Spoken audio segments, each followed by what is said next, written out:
The threat that I worry the most about vis-a-vis Europe is not Russia, it's not China, it's not any other external actor. That's a big deal. That's a very big deal. The United States has taken Le Pen's conviction head-on, turning it into a global debate on democracy and political persecution. The courtroom verdict in Paris has sent shockwaves through France's political landscape, barring far-right leader Marine Le Pen from running for office until 2027. The ruling, which found Le Pen and 24 members of her national rally, RN party, guilty of embezzling European Union funds, has ignited a firestorm of accusations, with Le Pen's allies branding it a judicial coup against democracy. The judge, now under police protection following death threats, delivered a 5-year ban that, unless overturned on appeal, will keep her out of the next presidential race. The witch hunt against Marine Le Pen is another example of European leftists using lawfare to silence free speech and censor their political opponent, this time going so far as to put that opponent in prison. She suffered losses but kept on going, and now, just before what would be a big victory, they get her on a minor charge that she probably knew nothing about. Sounds like a bookkeeping error to me, Trump said in his post. That's a big deal.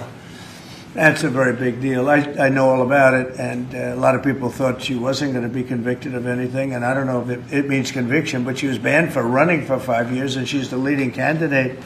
That sounds like this country. That sounds very much like this country. Once a front-runner for France's 2027 presidential contest, Le Pen now faces an uncertain political future. Her allies have declared the nation's justice system an instrument of political repression, further deepening divisions. French Prime Minister François Bayrou sought to quell the backlash, telling lawmakers on Tuesday that he unconditionally supported the judiciary's decision, emphasizing that the ruling was based on legal merit rather than political bias. The controversy has also spilled into the international arena, with Trump-aligned figures rallying behind Le Pen. Elon Musk, head of DOGE, echoed Trump's outrage, sharing his post with the call to free Le Pen. US Vice President J.D. Vance also weighed in, criticizing the verdict. In an interview with Newsmax, he called Le Pen's conviction a very minor offense and slammed the ban on her candidacy as undemocratic. They're trying to throw her in prison and throw her off the ballot, Vance said. Look, that's not democracy. Earlier this year, J.D. Vance warned about threats to democracy in Europe during the MSC 2025 conference. His concerns over political censorship and democratic fragility now resonate amid the Le Pen controversy. Free speech, I fear, is in retreat.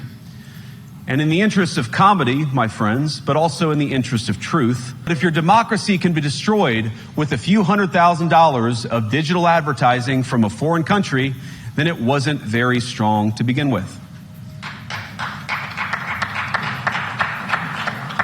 Now, the good news is that I happen to think your democracies are substantially less brittle than many people apparently fear.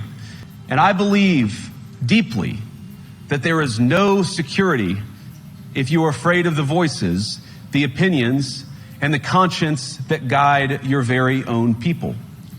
Europe faces many challenges, but the crisis this continent faces right now, the crisis I believe we all face together, is one of our own making.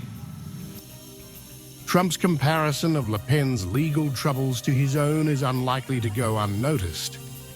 The US president, who faced multiple criminal indictments, including charges related to hush money payments, efforts to overturn the 2020 election, and retention of classified documents, has repeatedly cast his prosecutions as politically motivated.